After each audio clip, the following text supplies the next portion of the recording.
ce qu'il faut commencer par comprendre, c'est que le Potemkin est une sorte de machine dialectique utilisant le pathos comme une sorte de cheville où, d'un côté, on va gagner éventuellement sur deux tableaux.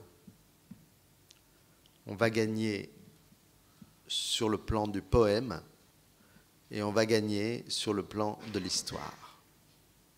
On va gagner sur le plan du lyrisme, c'est un film totalement lyrique, et on va gagner sur le plan du documentarisme, parce que c'est un film d'une extraordinaire précision documentaire à certains moments. Faire un grand chant lyrique de la Révolution de 1905, fut-elle ratée, fut-elle... ce n'est absolument pas pour Eisenstein la projeter dans un temps abstrait, hors de l'histoire, pas du tout. Ce lyrisme lui-même est introduit comme une façon de révéler les gestes à travers quelque chose qui est évidemment emphatisé. Donc c'est dans ce processus que les gestes sont inscrits dans ce qu'on pourrait appeler une geste lyrique, épique. Les gestes de la Révolution de 1905. Évidemment, derrière la tête de Eisenstein, il y a des modèles, il y a plein de modèles, il y a une foule de modèles. Déjà dans l'histoire du cinéma, eh bien, il y a Griffith. Griffith a fait tout 20 ans avant. Enfin, il n'a pas fait tout, non, pas du tout, mais il a fait beaucoup de choses. Il a fait Naissance d'une nation, là vous avez un plan de... Enfin, dans Intolérance de Griffith, ça serait très très intéressant, ça serait l'objet d'une étude spécifique. Dans Intolérance, on voit la lutte des classes. On voit des massacres de masse aussi. Mais ce qui, disons, m'intéresserait de façon plus spécifique, c'est comment en particulier les modèles des révolutions françaises a été aussi prégnant chez Eisenstein. Je vous ai raconté la dernière fois son voyage à Paris et son lien avec la littérature française, sa culture française.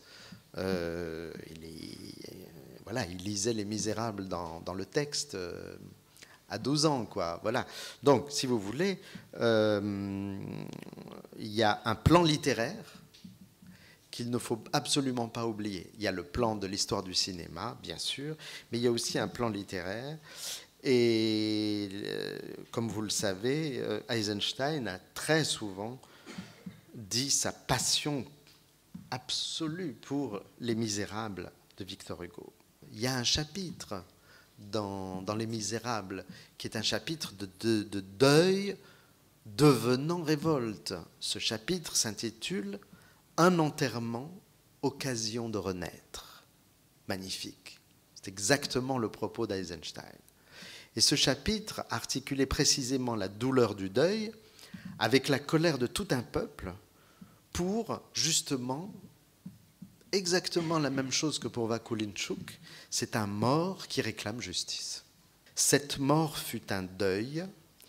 Comme tout ce qui est amer, le deuil peut tourner en révolte, et c'est ce qui arriva. Alors, vous avez les inoubliables pages consacrées par Hugo à une description que, évidemment, l'esthétique d'Eisenstein va complètement absorber. Ce sont des descriptions, premièrement, extrêmement pathétiques, deuxièmement, extrêmement microscopiques. On décrit des détails, c'est-à-dire il y a vraiment beaucoup de gros plans, si vous voulez.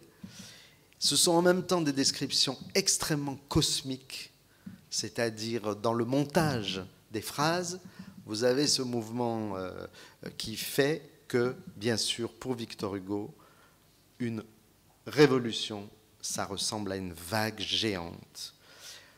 Là, c'est un dessin célèbre de Victor Hugo qu'il intitule « Ma destinée ». Mais il ne s'agit pas seulement de lui, il s'agit véritablement de toute l'historicité elle-même.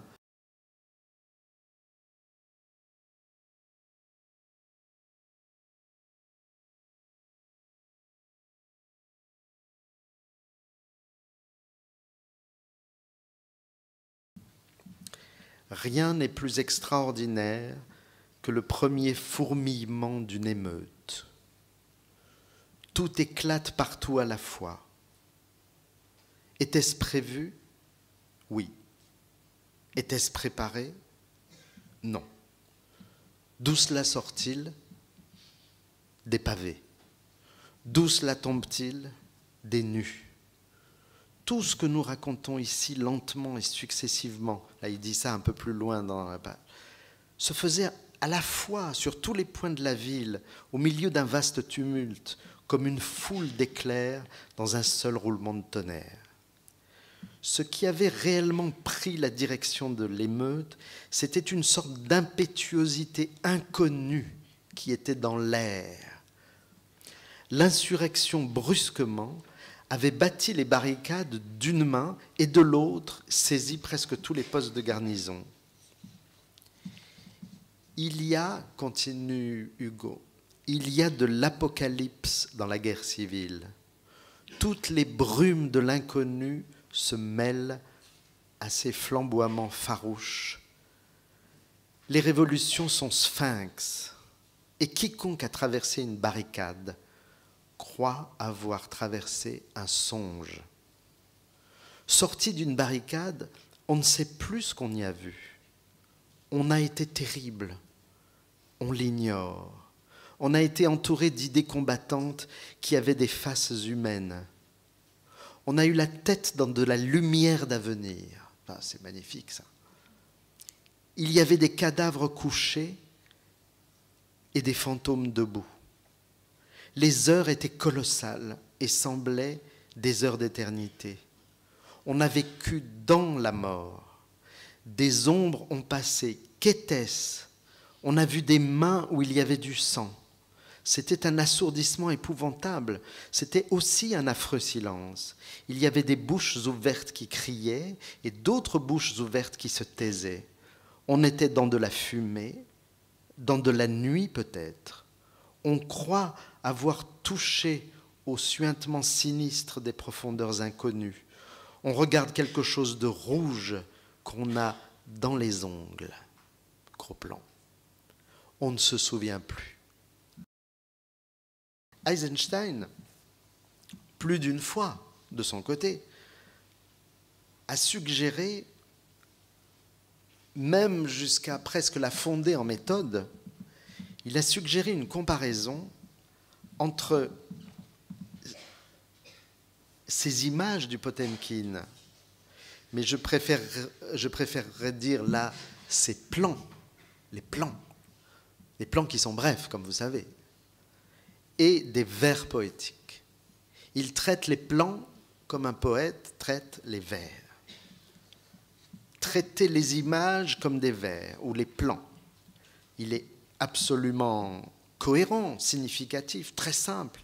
Il suffit de s'en souvenir qu'au moment même où Eisenstein entreprenait le tournage et le montage du Potemkin, mais même, c'est au mois près, hein, c'est l'été 1925, donc c'est le moment où Eisenstein tourne le Potemkin, eh bien, Boris Pasternak, que vous voyez là, il y a une photo, donc tout à fait à votre gauche, c'est Boris Pasternak, Eisenstein, il y a la femme de Pasternak, je ne sais plus qui est l'autre femme, et tout à droite, c'est Mayakovsky. Exactement. Donc Pasternak, qui n'a pas été, comme vous le savez, un bolchevique, un bolchevique bien droit dans ses bottes, bien au contraire. Mais en 1905, Pasternak entreprend l'écriture d'un ensemble de poèmes lyriques sur le même sujet. C'est-à-dire qu'au moment où Eisenstein tourne, Pasternak écrit sur le même sujet. Alors je vous lis la traduction par M. Aucouturier dans les œuvres de Pasternak du poème intitulé 1905. Et je vais marquer les césures des vers. Tout à coup, brilla le Potemkin. La révolte a monté, bourdonnante, jusqu'au mât de misaine, s'est enflée. Tac, tac, tac. Les balles dansent sur les ponts, du haut des ponts, tac, tac, sur l'eau, sur les fuyards. Il est encore à bord, salve dans l'air, dans l'eau. Eh bien, quand on se plaint, ça te rend fou, salve encore, et hop, par-dessus bord. Ça ressemble... La dernière fois, je vous ai lu cette espèce de découpage qui, je vous ai dit, ça ressemble à un poème. Bon, là, c'est un vrai poème. Mais ça ressemble aussi à un découpage. Salve, et hop, par-dessus bord. Alors, je pourrais vous montrer le plan du Potemkin, mais vous vous en souvenez, bien sûr. Donc, on a l'impression, là, déjà, de lire une espèce de découpage de la scène de mutinerie dans le deuxième acte du Cuirassé Potemkin. Et d'ailleurs, Pasternak disait de ce travail, je cite, « Ce n'est pas un poème, c'est simplement une chronique versifiée de l'année 1905. » La typographie du petit livre brisait chaque vers en plusieurs lignes, et c'est la même chose, vous le savez très bien, chez Vladimir Mayakovsky. Là, il vaut peut-être mieux voir toute la page. Dans un, vous savez, c'est magnifique, ce qu'il appelait des poèmes-reportages. Donc on est en plein dans la question, hein, lyrisme et chronique en même temps. Hein. Les poèmes-reportages, où vous avez donc une organisation des vers, et c'est en plus, je vous ai choisi un poème-reportage justement de l'année 1925. Mais c'est pareil chez Eisenstein, dans le rythme haletant des plans brefs, entrecoupés, entrechoqués. Donc, d'une certaine façon, le vers poétique a valeur de plan et le plan cinématographique prend valeur de vers, est pensé comme un vers. Et tout cela indique un certain rapport à l'histoire, dans le cas précis, l'histoire de l'année 1905, et tout cela exige des artistes de cette époque un genre dialectique, un genre situé au-delà de l'opposition entre la chronique et le poème. Qu'est-ce que c'est le Cuirassé Potemkin? C'est une chronique versifiée, c'est exactement ça. Ou bien on pourrait dire, c'est un poème documentaire.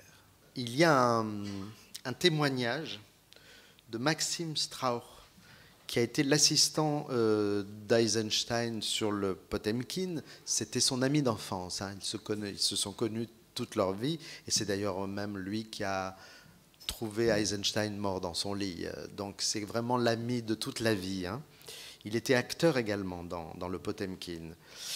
Dans un entretien, il se remémore la chose suivante qui nous donne une nouvelle source iconographique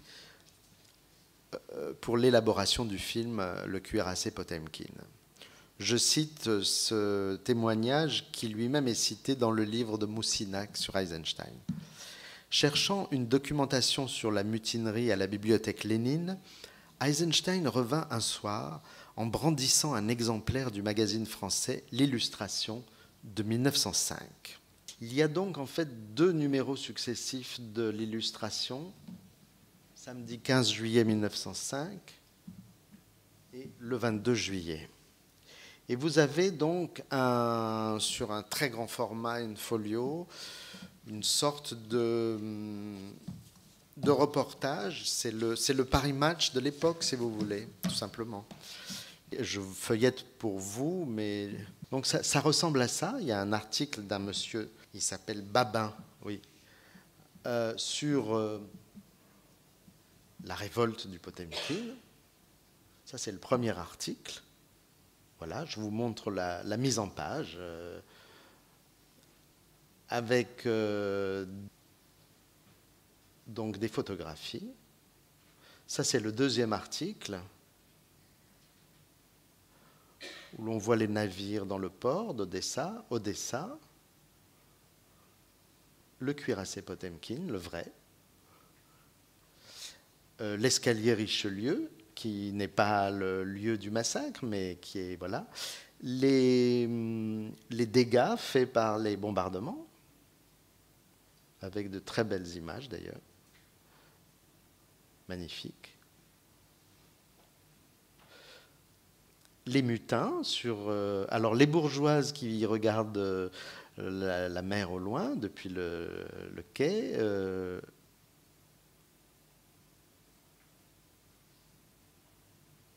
donc le groupe des matelots entrés en mutinerie.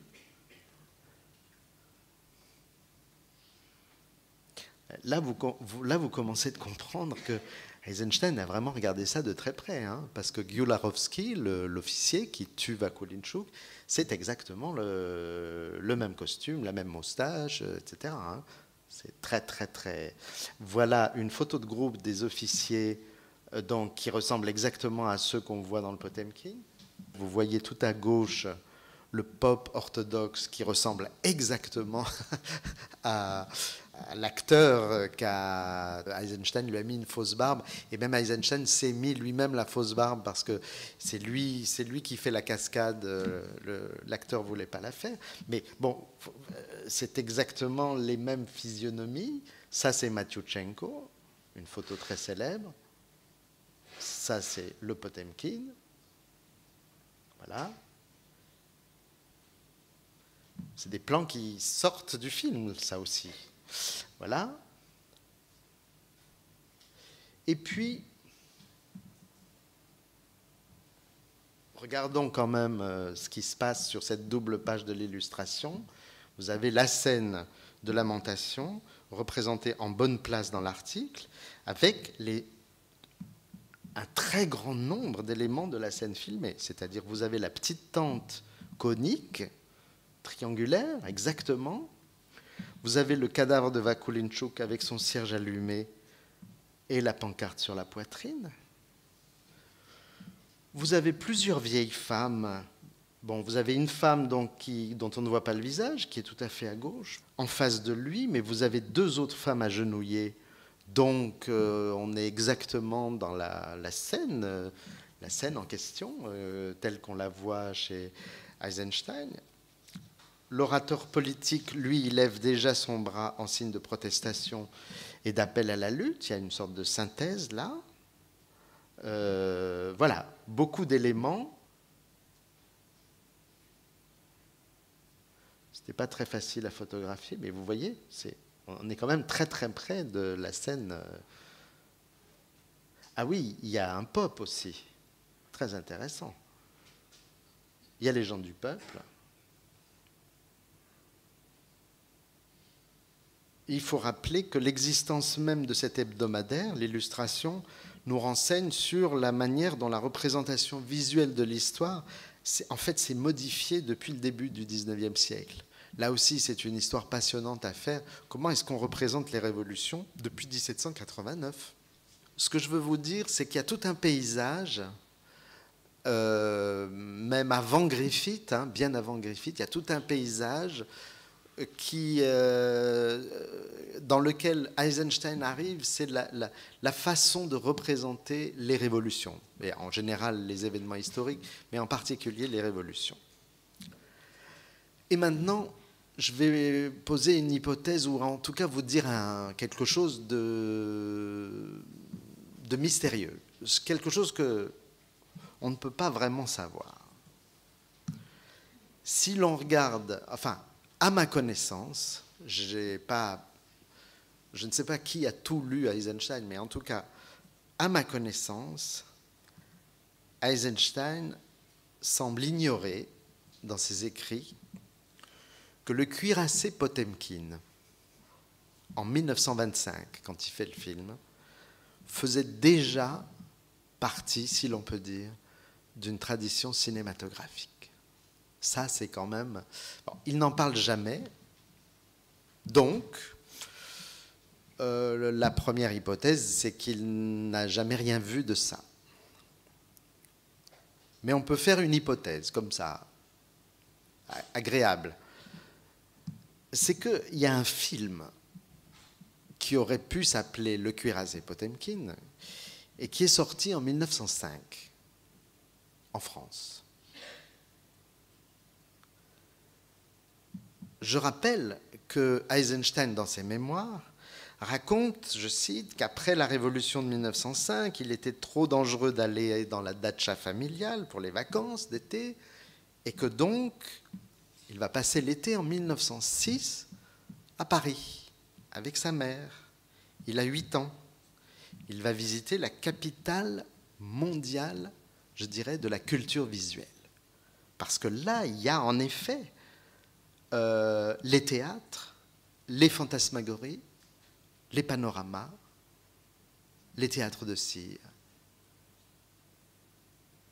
les cirques, le musée Grévin, les catacombes, et il y a le cinéma. Ce que dit Eisenstein, c'est qu'il a vu un Méliès, Les 400 farces du diable. Donc en 1905-1906, quand Eisenstein arrive à Paris, il n'y a pas que les magazines, puisque à Paris, donc je fais une hypothèse un peu, comment dire, élégante, hein, ça ne veut pas dire qu'elle est vraie, mais cet hebdomadaire de l'illustration qu'il a retrouvé à la bibliothèque Lénine, il est tout à fait possible que sa mère l'ait acheté dans un kiosque à Paris, à cette époque-là, puisqu'ils étaient là juste à ce moment-là. En tout cas, en 1905 et 1906, il y avait les illustrations de magazines pour diffuser en Europe visuellement les nouvelles des émeutes d'Odessa et donc la mutinerie du Potemkin, mais il y avait aussi ce qu'on appelait les actualités reconstituées. On appelait ça comme ça, dans les studios des Frères Lumière, et comme vous le voyez là, sujet composé dans la terminologie de Georges Méliès. Donc si vous voulez, en 1905, même avant, on va au cinéma voir l'affaire Dreyfus, par exemple. On va au cinéma voir les massacres de Macédoine. On va au cinéma voir les scènes de la guerre russo-japonaise. Dès 1900, il y a une institution qui s'appelle le Pâté Journal, qui aura une très grande importance pendant la Première Guerre mondiale, dirigé par Ferdinand Zecca, et qui a toute une production d'actualité. Ça, c'est une affiche de la Première Guerre mondiale, mais déjà en 1905, tout ça est mis en place. Et il y a donc, en 1905, dans les cinémas parisiens, un film intitulé « Les événements d'Odessa ». C'est un film de Lucien Nonguet, qui travaillait donc avec Zecca. À peine 3 minutes et demie, mais très troublant pour un spectateur de ce chef-d'œuvre moderne qu'est le Potemkin d'Eisenstein. C'est troublant parce que dans ce laps de temps très très court, 3 minutes et demie, vous allez voir tour à tour, je vais vous le montrer, ça va très très vite, donc je vous préviens ce que vous allez voir. Vous allez voir le port d'Odessa, une vue du port d'Odessa, comme dans le début de notre scène. Vous allez voir l'arrivée du Potemkin. Vous allez voir les marins à la manœuvre. Tout ça sur une scène de théâtre, c'est des actualités reconstituées. Vous allez voir la scène du repas qui est jetée à terre par les matelots qui n'en veulent pas. Vous allez voir un type, mais tout ça très vite, hein, un type plus râleur que les autres, c'est Vakolinchuk. Immédiatement, paf, il se fait tuer par l'officier, c'est Giliarovski. Alors, immédiatement, comme ça va très vite, en fait, c'est assez comique. Il n'y a aucun élément tragique parce que c'est très, très rapide. Alors, dès que Vakolinchuk est tué, tous les gradés sont jetés par-dessus bord. Et là, si vous avez l'œil un peu aguerris. Vous voyez que ce sont des mannequins de paille qui sont jetés comme ça. Le film va se terminer avec la canonnade sur Odessa et le massacre des civils. Et même, on voit les Cosaques. En effet, les Cosaques étaient là.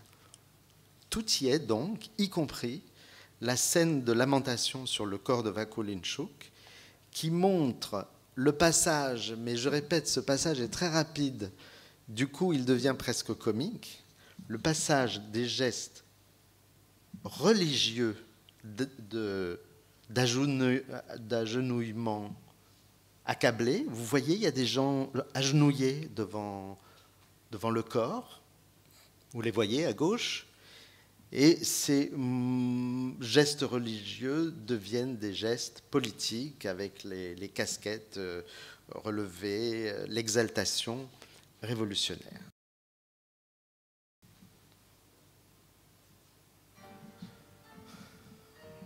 On s'en fiche de la musique.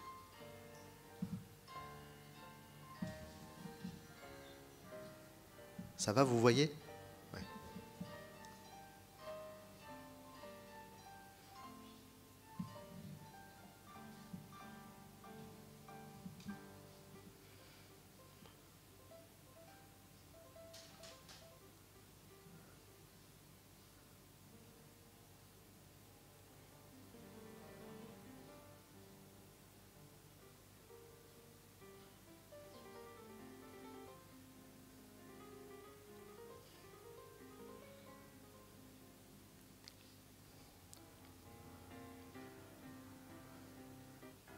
Le repas, refusé, Vakulinchuk, boum, pof.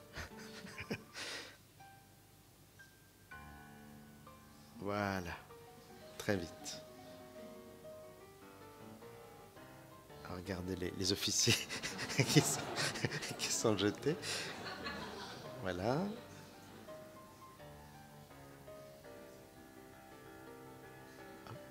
Ça, c'est Vakulinchuk. Voilà. Lui, c'est l'officier qui sympathise avec les mutins. Voilà.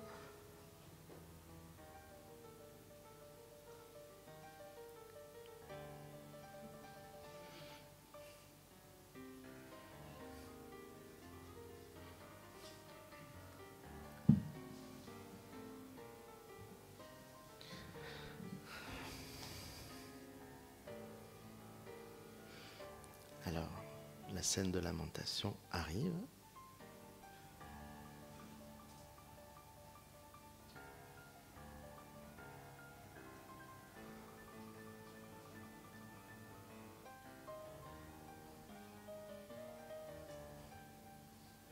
La voilà. Sur le quai du port, hein. Le pop, les femmes,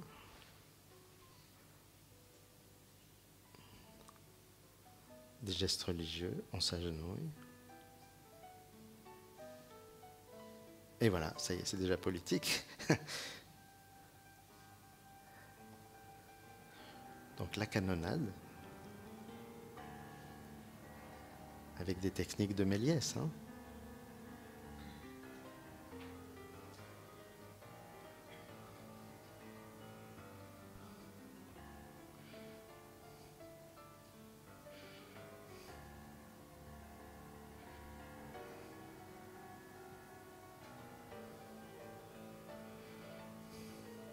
Et voilà le massacre avec les Cosaques.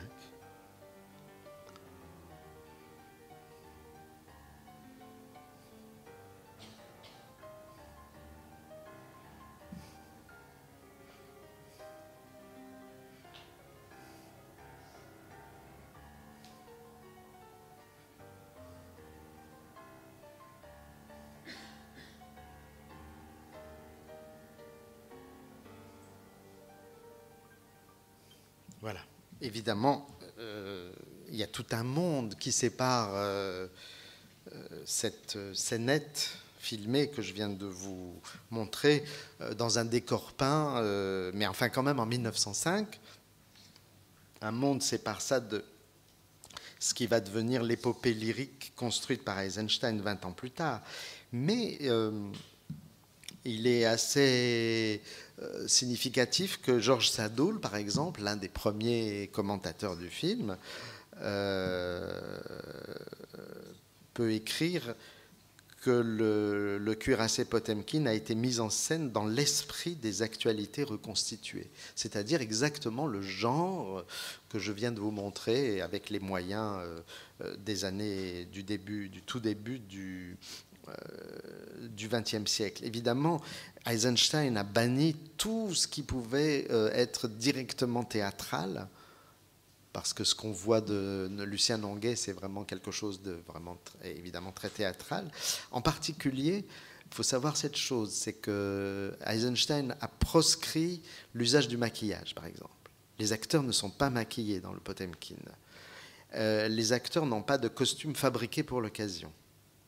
Les marins vont chercher des vrais habits de marin chez les militaires, mais il n'y a pas un costumier qui fabrique de faux habits de marin, par exemple.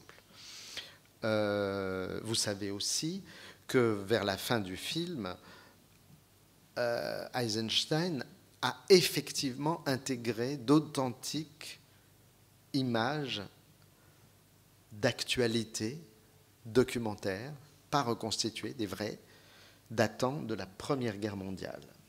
Ces images-là n'ont pas été tournées elles sont dans le Potemkin, n'ont pas été tournées par Eisenstein, évidemment. Ce sont des images de la Première Guerre mondiale. Alors, ce qui est extraordinaire de savoir, c'est que, par exemple, quand les Allemands ont vu ça en 1926, l'armée allemande, ils étaient très, très inquiets parce qu'ils se disaient qu'est-ce que c'est l'état de la flotte soviétique? C'est très dangereux. Ils ont beaucoup de... Mais en fait, c'était des navires anglais, ça, de la Première Guerre mondiale. Vous voyez, ça a bien fait rire Eisenstein.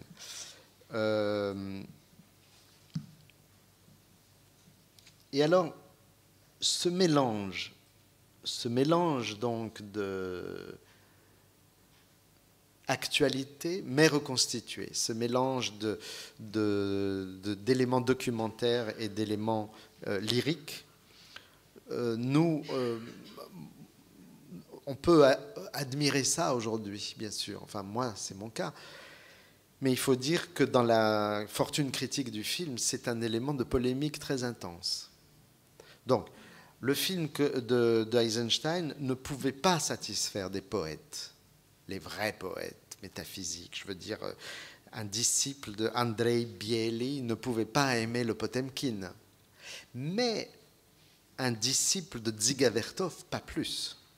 C'est ça le problème. C'est que les tenants du cinéma purement, de la pure chronique documentaire, évidemment, n'étaient pas d'accord non plus.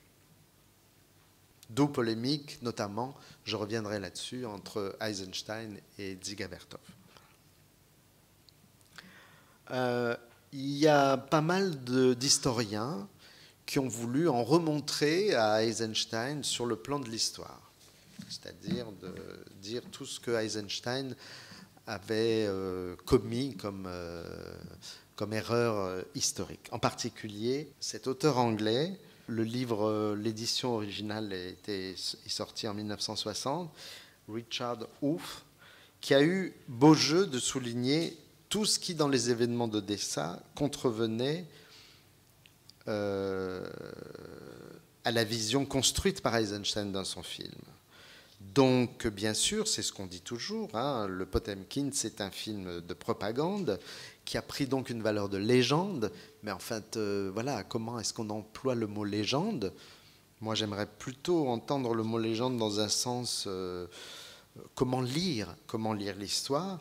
Mais alors, cet historien-là, Richard Hoof, je ne sais pas comment prononcer, oriente complètement son récit, donc il se prétend le garant de la vérité documentaire pure, mais quand on lit son livre, c'est un livre tellement orienté politiquement, tellement partial, que voilà, c'est pas parce qu'il se prétend historien qu'on va attacher plus de... Voilà, pour lui, par exemple, il ne dit pas les mutins, il dit la meute des mutins. Il ne dit pas qu'il se soulève politiquement, il dit même les plus ignares politiquement hurlaient des slogans « Liberté, vengeance, mort et tyran ».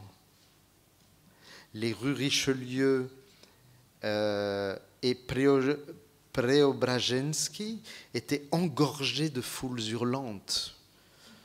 Voilà, donc vous avez compris quoi, que pour lui, c'est plutôt un historien militaire d'ailleurs, plutôt proche des milieux de la marine britannique. Ce qui est très intéressant dans ce livre, et qui est quand même, enfin, qui nous apprend quelque chose, mais déjà Constantin Feldman l'avait dit, c'est qu'en effet, les enjeux politiques des marins et les enjeux politiques des gens sur la rive, c'est-à-dire des gens d'Odessa, n'étaient pas les mêmes au départ. Donc, ce qui est très intéressant, c'est que la scène de deuil de Vakolinchuk va permettre justement de faire que les deux intérêts politiques des Odessites d'un côté et des marins de l'autre se rencontrent. Pour ce qui concerne la scène de deuil autour du cadavre de Vakolinchuk, Richard Hurth est extrêmement dur avec Eisenstein surtout, mais là, il n'y a aucun élément qui puisse contredire, disons, l'analyse historique de l'événement. C'est-à-dire la dramaturgie Eisenstein, elle est très puissante, elle est prégnante, elle est lyrique, elle est pathétique, mais dans son détail, ne contredit pas les témoignages de l'époque. Par exemple, cette lettre du consul général britannique d'Odessa, le soir du 28 juin 1905, télégraphie ce message au Foreign Office de Londres et c'est reproduit dans le livre de cet historien. Arrivée nuit dernière du cuirassé Potemkin, équipage mutiné, un officier ayant tiré sur un marin. Tous les officiers assassinés, sauf 3 apparemment sympathisants. Le corps du marin a été descendu à terre, proclamation à l'insurrection faite sur la dépouille aux foules criant « Liberté ». Voilà en fait le premier texte qui décrit cet événement. Il y a aussi le témoignage du matelot, d'un matelot qui s'appelle Brzezowski, qui dit ceci, qui décrit la scène comme suit. Je cite. « Il était impossible de bouger. Tout le monde voulait voir le mort. Beaucoup s'approchaient, se découvraient, se signaient et s'inclinaient devant la victime de la cruauté et de la tyrannie. » Donc lui, c'est un sympathisant de la cause. Des femmes pleuraient et baisaient les mains du héros populaire. On entendait des sanglots et il y avait des larmes dans les yeux des hommes. Ce que Eisenstein montre très, très précisément. En fait, quand on lit ces témoignages historiques, on s'aperçoit d'une chose. Il y avait beaucoup de militants pour cette scène de lamentation. Beaucoup de militants de sensibilités politiques complètement différentes qui étaient là. Il y avait les sections, il faut d'ailleurs distinguer les sections majoritaires ou minoritaires du Parti social-démocrate, c'est-à-dire le parti de Lénine. Il y avait des mencheviks, il y avait des sionistes, il y avait des membres du Bund, il y avait les anarchistes, évidemment.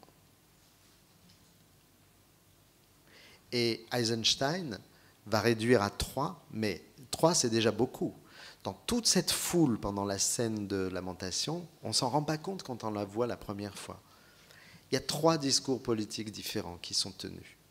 Il y a le matelot qui lit la lettre, il y a Constantin Feldman et il y a la femme bundiste, la jeune femme juive. C'est très risqué dans une même scène de montrer qu'en fait il y a 3 discours politiques ils ne sont pas concurrents, mais ils sont en même temps, ils sont contemporains dans la même scène. à la fois cinéaste d'histoire et poète épique. Je dis cinéaste d'histoire comme on pourrait dire peintre d'histoire. Il chante, selon ses propres rimes visuelles, cette chronique de 1905, dont pourtant il donne des éléments extrêmement précis.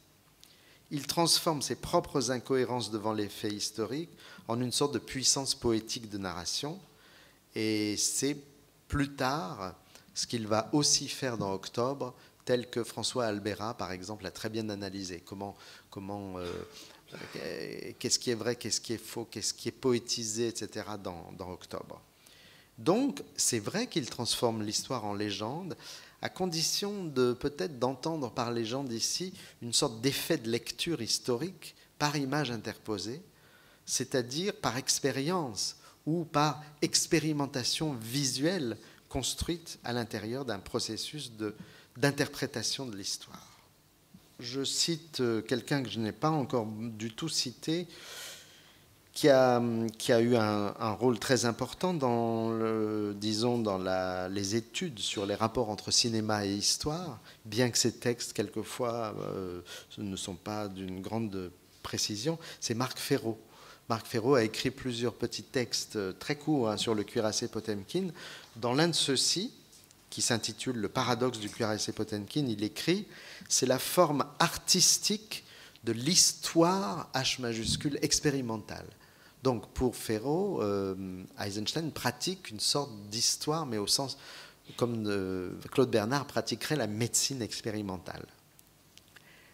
Marc Ferraud ajoute « Elle doit tout à l'imaginaire, mais qu'à sécréter l'information ».